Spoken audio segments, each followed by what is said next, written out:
It was 2022, and at the time I was living in the Bay Area, Oakland specifically. That weekend, I'd driven up to visit my parents in Eureka. If you've never taken the drive along US Route 101 on the Northern California coast, it's absolutely beautiful during the day. At night, though, it's a completely different experience. Long stretches of empty road, almost no other cars, no cell service, and barely any street lights. It can feel eerie and isolated in a way that's hard to explain. I left my parents' house around 8 p.m. on a Sunday night, which, looking back, was a pretty bad decision. I should have just stayed the night and driven back Monday morning, but I had an early shift the next day and figured it would be easier to just get the drive over with. Famous last words, I guess. For the first couple of hours, everything was perfectly normal.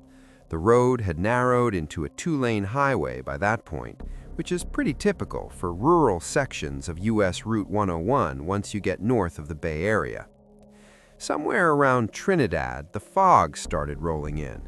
Fog along that part of the coast isn't unusual at all, but this was different. Within maybe 5 minutes, visibility went from perfectly clear to barely being able to see 20 feet in front of my car. And honestly, it was worse than I'm probably describing. I slowed down to about 35 miles an hour and kept going. The smart thing would have been to pull over somewhere and wait for the fog to pass, but there really aren't many places to stop along that stretch of road.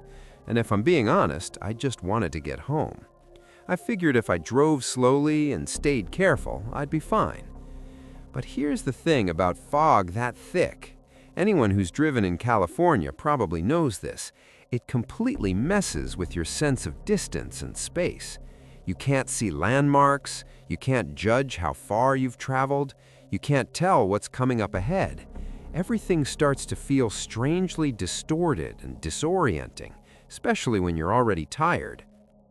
After about another 30 minutes of driving through that fog, I noticed a figure standing on the side of the road.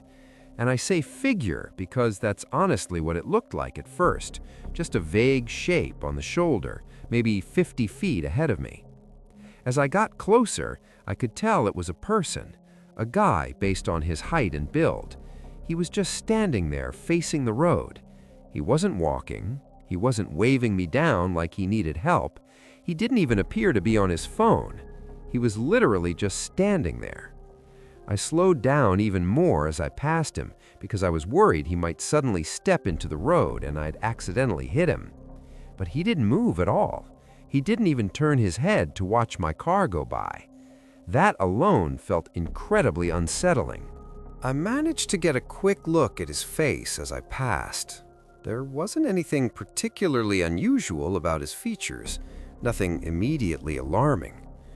My first thought was that maybe his car had broken down somewhere and he was waiting for someone to come help him, which would make sense, right? Except I hadn't passed any cars pulled over on the shoulder, and there didn't seem to be any reason for him to be standing exactly there, facing exactly that direction. There was nothing around him.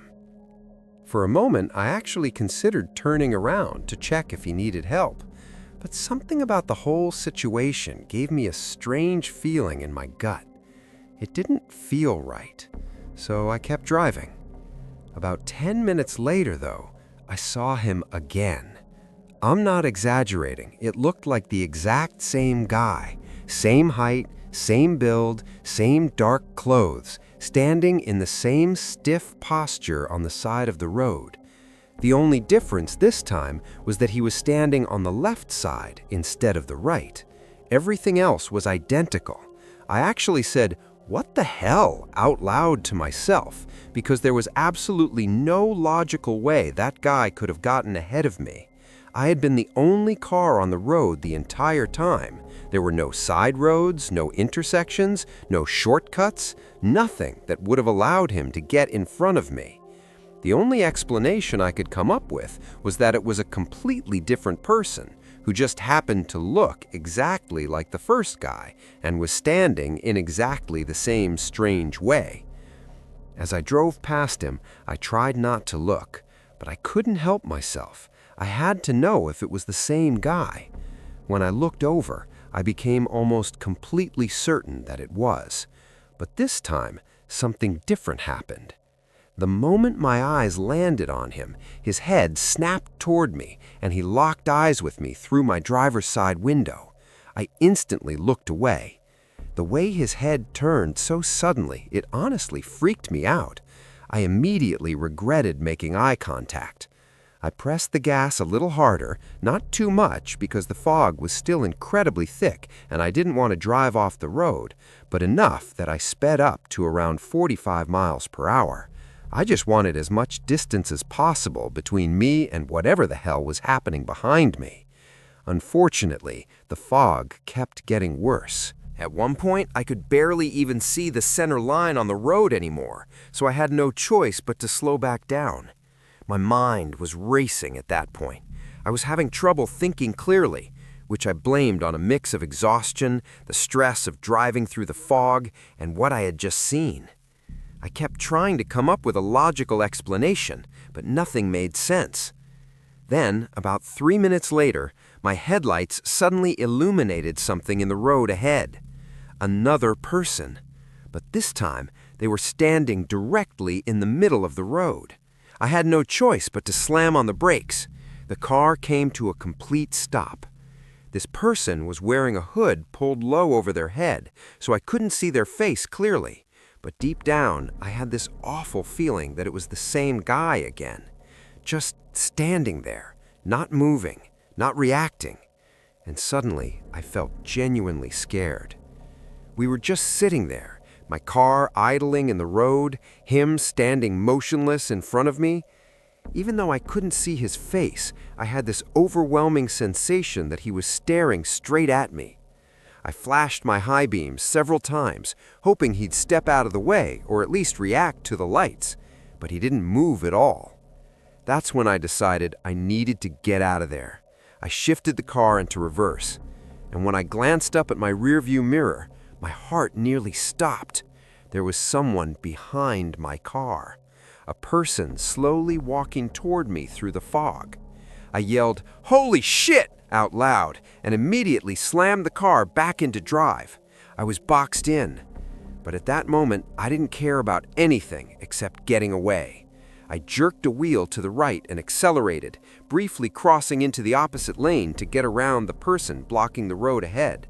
The guy in front didn't move. For a split second, I thought I had made it past him and everything was going to be okay. Then, something violently slammed into the back of my car. It wasn't a light bump. It was hard, extremely hard. The entire rear of my car jolted sideways, and I heard this horrible grinding crunch, like metal twisting against metal. I fought to keep control of the steering wheel and kept driving, assuming I had just been rear-ended by another vehicle. But when I checked my mirrors, there was nothing there. No car, no headlights, no people, nothing. It was like the entire road behind me had suddenly become empty. If the situation hadn't already been terrifying enough, that made it infinitely worse. I didn't slow down. I didn't stop. I just kept driving as fast as I safely could through the fog. Eventually, I reached the interchange where US Route 101 opens up again, and the fog finally began to thin out. For the first time in what felt like forever, I could actually see the road clearly again. My brain finally started to calm down, and as I drove the rest of the way home, I tried to rationalize what had happened. Surprisingly, the explanation I eventually settled on was that I had hallucinated the entire thing. Think about it. I had been driving for almost 4 hours, I was exhausted, I had been staring into thick fog for a long time with barely any visual reference points. I was completely alone on a dark highway. Under those conditions, a vivid hallucination didn't seem completely impossible. Why the hallucination would be so specific and detailed, though, I had no idea, but it still seemed more believable than the alternative. By the time I got home, I was mentally drained. All I wanted to do was go inside, get some sleep, and forget the whole experience ever happened. But before going inside, I walked around to check the back of my car.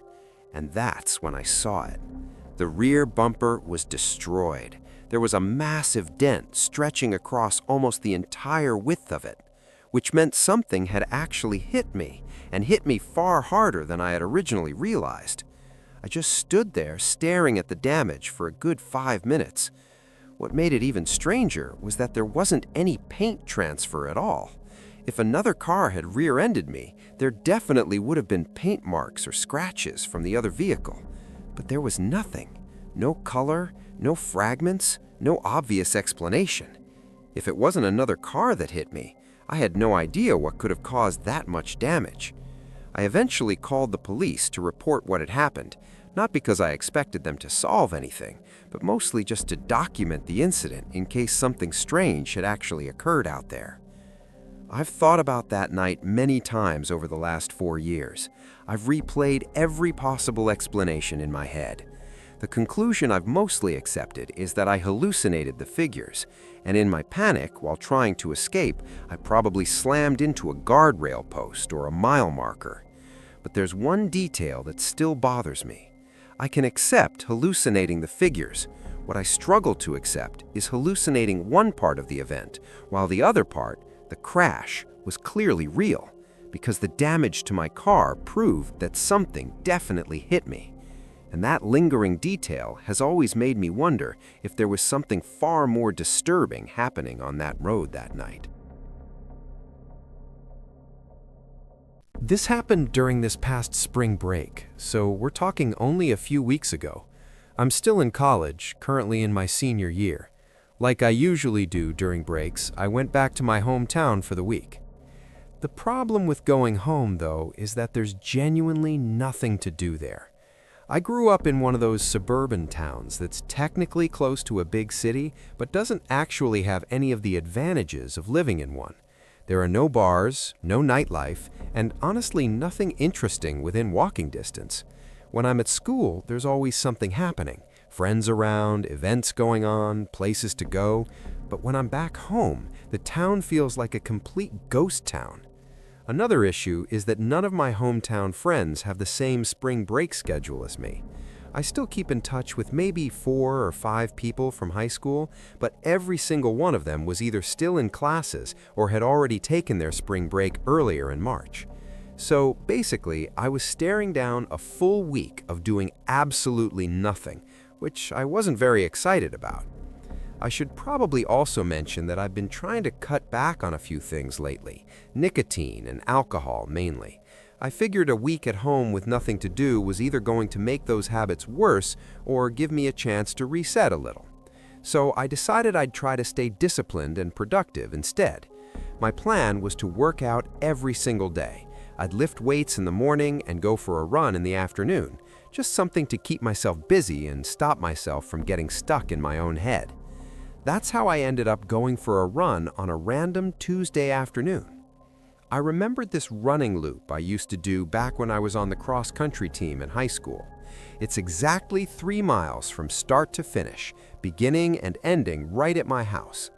The route starts with about a 1/4 mile through my neighborhood, then it cuts into this wooded trail that winds through a small patch of forest before eventually bringing you back out onto the street about a block from my house.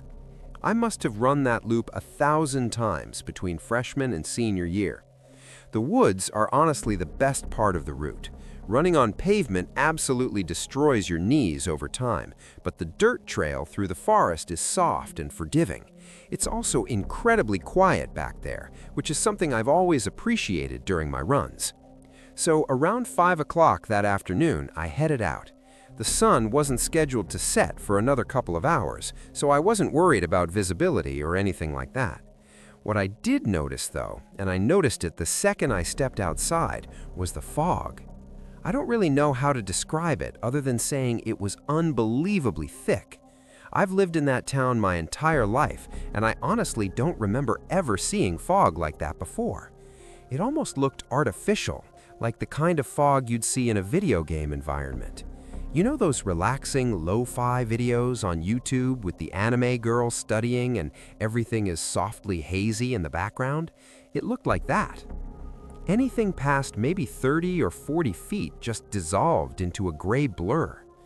For a moment, I actually considered skipping the run altogether, but then I talked myself out of it. The trail through the woods is basically a straight shot. There's only one path, no forks, no branching trails, nothing that could lead you somewhere else. I've run through there so many times that I honestly feel like I could do it blindfolded. Getting lost wasn't even a possibility. I had my Garmin watch on to track my pace and distance, so I started the run. I knocked out the quarter-mile through my neighborhood and then entered the woods. The fog was even thicker once I got in there, which made sense since the trees were blocking a lot of the remaining daylight. At that point, I could only see about 15 or 20 feet ahead of me, but the trail itself was still easy to follow. For the first mile and a half, everything felt normal. I was running a little slower than usual because of the visibility, but nothing felt strange or concerning. I remembered checking my watch around the 1 mile mark, then again at about a mile and a half. The problem started when I reached the 2.5 mile mark. At that point in the loop, I should have been approaching the end of the trail. The path curves slightly to the left, then you run up a small hill, and just like that, you're back on pavement. I know that section by heart. Honestly, I know every section of that loop by heart. But when I glanced down at my watch and saw 2.5 miles, I was still deep in the woods. At first, I figured my watch was just glitching or acting weird. It was at least 4 years old at that point, so I assumed maybe the GPS signal was getting interrupted by the dense tree cover or something like that. The heavy fog could have been interfering with it too. Those explanations seemed reasonable enough, so I didn't worry too much about it. I just kept running, assuming I simply wasn't as far along the trail as I thought I was. But then my watch hit 3 miles, and that's when I knew something wasn't right. 3 miles is the entire loop. By that point, I should have been standing in my driveway or on the street right outside my house. Instead, I was still surrounded by trees on both sides, still running along that same dirt trail with absolutely no sign that I was anywhere close to exiting the woods. So I stopped running. I'm not a paranoid person, and I'm definitely not superstitious. There had to be a logical explanation for what was happening. I stood there, catching my breath, and tried to think it through, but I genuinely couldn't figure it out. There was one trail. I knew that for a fact. There weren't any forks, side paths, or alternate routes. The only way I could have gotten lost would have been if I had physically stepped off the trail and pushed my way through the thick brush and undergrowth, and I definitely hadn't done that.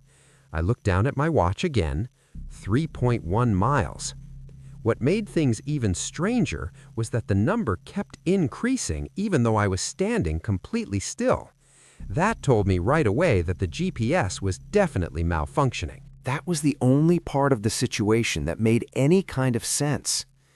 At that point, I really only had 2 choices.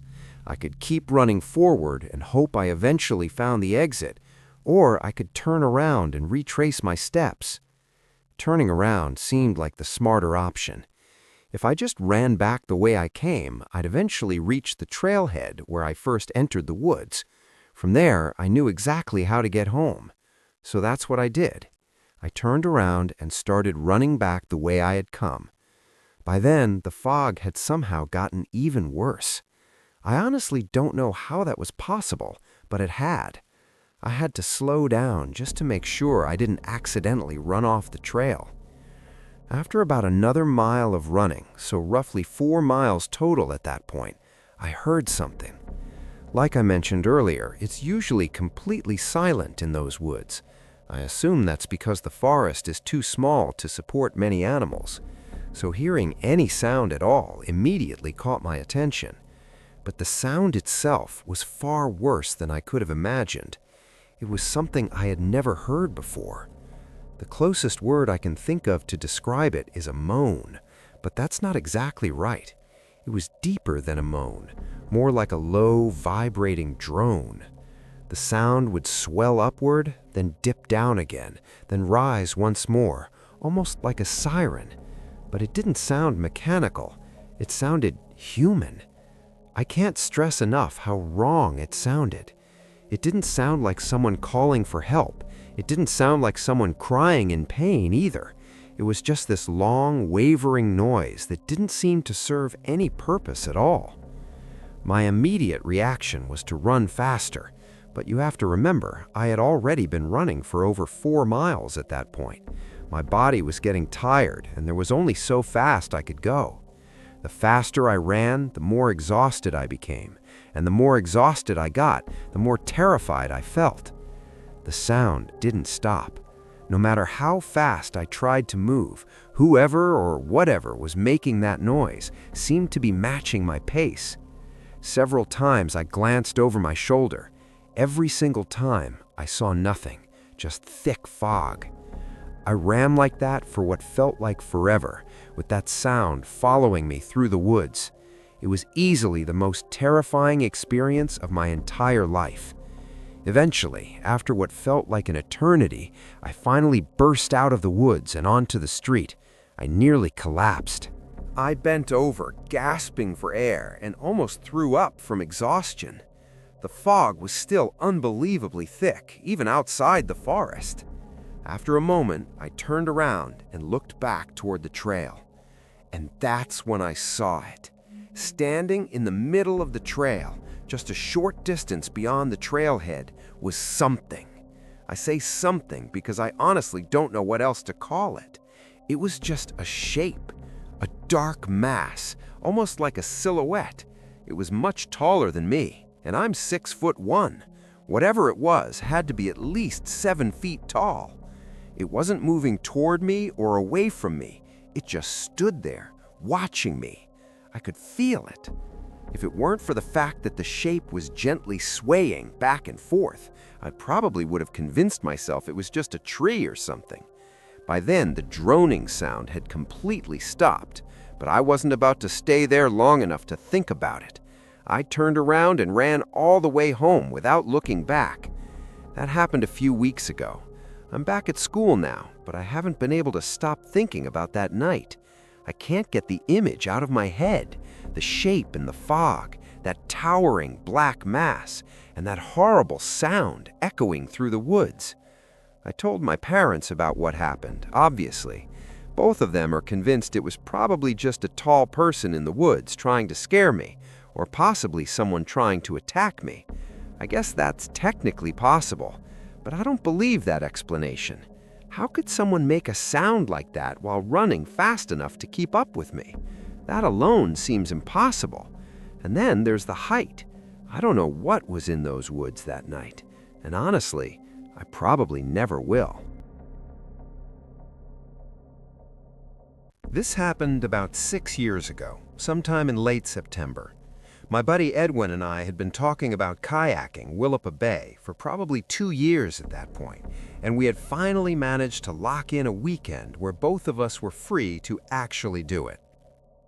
If you're not familiar with the area, Willapa Bay is this massive tidal estuary along the Washington coast. It stretches something like 25 miles and is known mostly for its oyster farms and protected wildlife areas. On a clear day, it's honestly one of the most peaceful and beautiful places I've ever been. The weekend we chose was definitely not a clear day. Before I go any further, it's important to understand that neither Edwin nor I were amateurs. We had both been kayaking since we were kids, and Edwin had even worked as a kayaking guide for a few summers while he was in college. We knew what we were doing out there. I only mention that because I don't want anyone assuming we were just two clueless guys who panicked because we didn't understand how fog or open water works.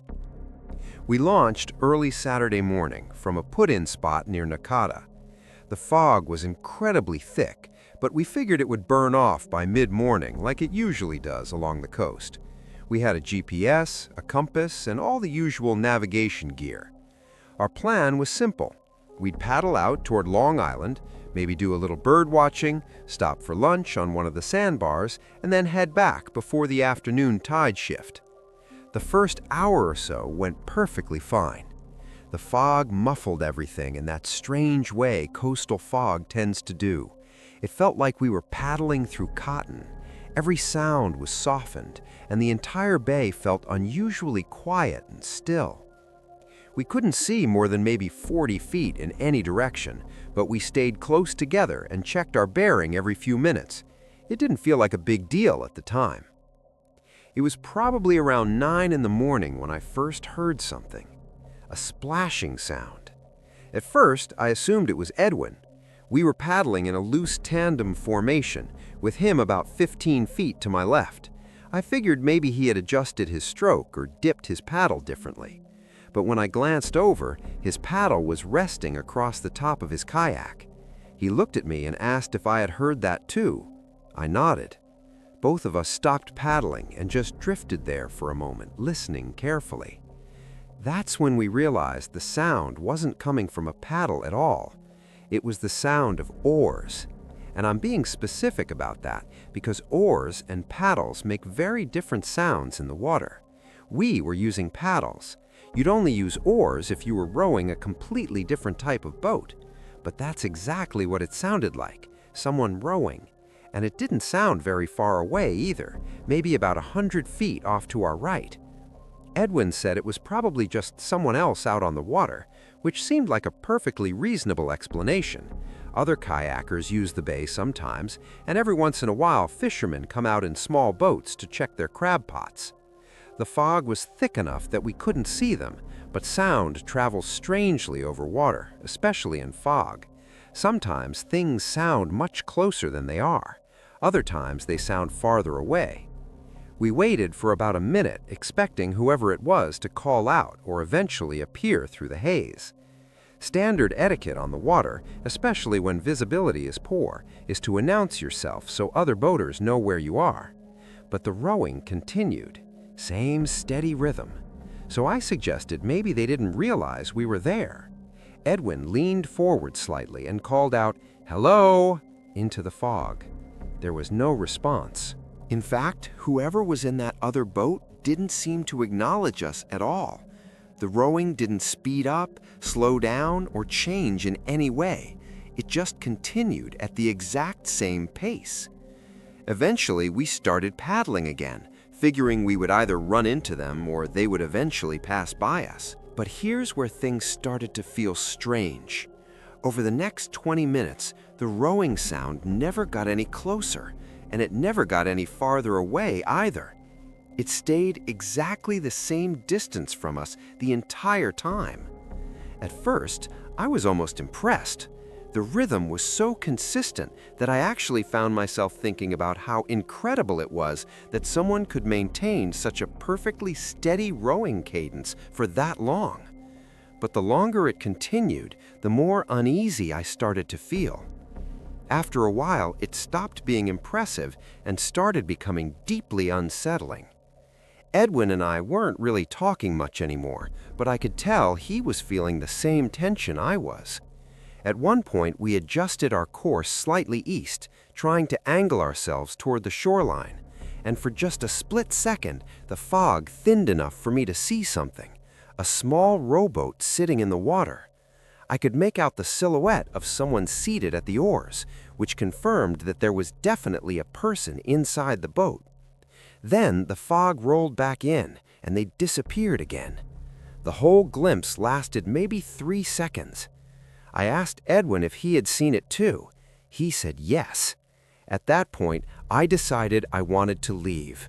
There was something about the whole situation that was making me deeply uncomfortable, and I couldn't even fully explain why.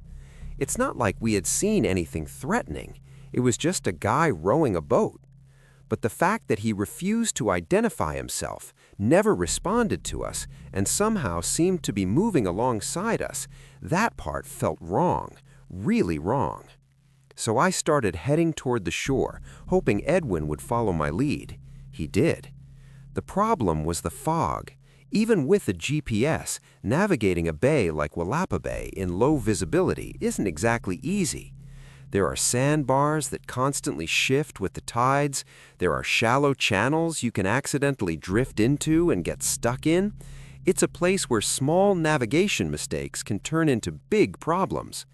We had a general idea of where we were, but general isn't the same thing as exact.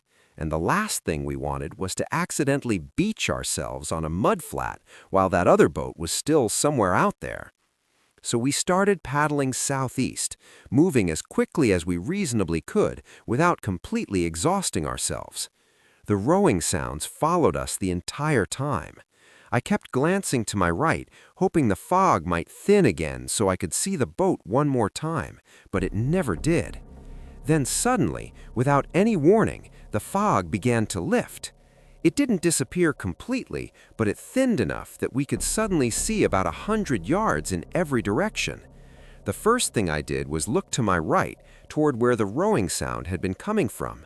There was nothing there, just open water. I turned and looked behind us. More open water. I scanned every direction I possibly could. Nothing. The entire bay looked empty. I glanced over at Edwin and saw that he was doing the exact same thing. But as far as either of us could tell, there were no boats anywhere. What really unsettled me was Edwin's face. However freaked out I felt in that moment, he looked even worse. I could see it in his eyes. We kept paddling. Even though the rowing had stopped and we could actually see now, the situation somehow felt even frightening. How could a boat just disappear like that? About 5 minutes later, the shoreline finally came into view. I felt a wave of relief. I honestly thought the whole ordeal was finally over, but it wasn't. We paddled straight toward land without even bothering to search for a good landing spot. Once we reached the shallows, I jumped out into knee-deep water. The water was freezing cold, but I barely noticed. I was just relieved to be standing on solid ground again. For a minute or two, neither of us said anything. We just stood there on the beach, catching our breath and staring back out at the bay. The fog was still slowly lifting, which was good, but there were still no boats anywhere. At some point, Edwin wandered a little farther up the beach while I was securing my kayak. A moment later, he called for me to come over. When I walked over to him, I saw that he was staring at something on the sand. And the moment I realized what it was, I felt that same wave of fear all over again. Footprints. Wet, barefoot footprints leading out of the water and onto the beach. They were fresh, painfully obvious, because you could still see water pooled inside the impressions. Whoever made them had come out of the water very recently. But here's the part that made it even stranger. The footprints didn't just come up onto the beach and stop. They continued. The prints came out of the water, walked a few feet toward the tree line, then turned and followed the shoreline to our left before eventually cutting back toward the trees and disappearing into the woods. I traced the path backward with my eyes. The footprints had come from somewhere farther down the shore.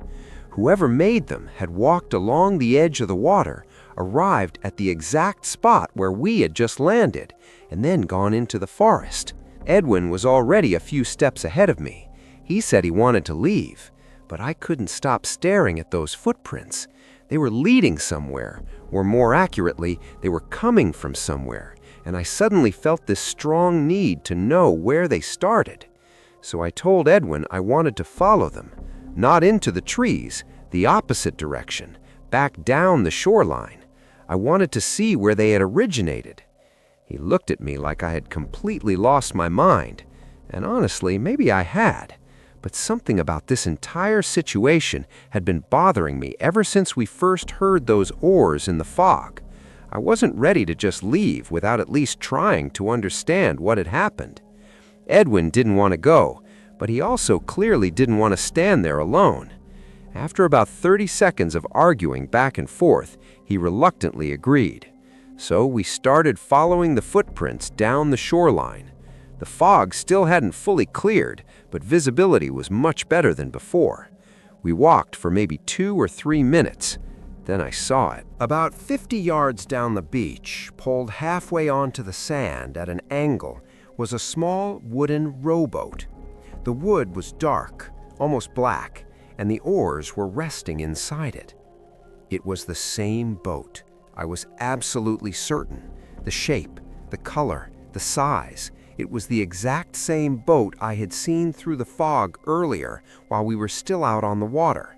And now it was sitting right there on the shore with a trail of wet footprints leading away from it. Without really thinking, I started walking toward the boat, but Edwin grabbed my arm. He told me we were leaving, and this time he wasn't asking. He said he didn't care what was in the boat or who had been rowing it. We were done. Something about the way he said that immediately changed how I felt. In an instant, my curiosity turned into pure fear, because when you really think about it, whoever had been in that boat somehow managed to reach the shore before we did. Then they walked all the way down the beach to the exact place where we just happened to land, and they still had time to disappear into the trees, all before we even reached the shore. We turned around and hurried back toward the kayaks. Edwin was practically sprinting at that point. Seeing him run only made me panic more. We reached the kayaks, shoved them back into the water, and paddled away from that beach as fast as we could. And that was the end of it. I've thought about that morning many times over the past 6 years. I've tried to come up with every possible explanation. The most reasonable one is that we somehow became the targets of an elaborate prank. But even that feels like a stretch. Here's the part that I keep coming back to. We were out on the water for over 2 hours. We paddled in several different directions, changed our course multiple times, and eventually made a straight line toward shore once the fog began lifting. For that rowboat to reach land before us, in a slower vessel no less, the person rowing it would have had to move incredibly fast. Then they would have needed to walk all the way down the shoreline to the exact place where we just happened to end up landing. And after that, they would still need time to disappear into the forest, all before we even stepped onto the beach. When you actually think about it, the whole thing sounds so absurd and impossible that I honestly don't know what to believe. So after I finish telling this story, I'm probably just going to try not to think about it again.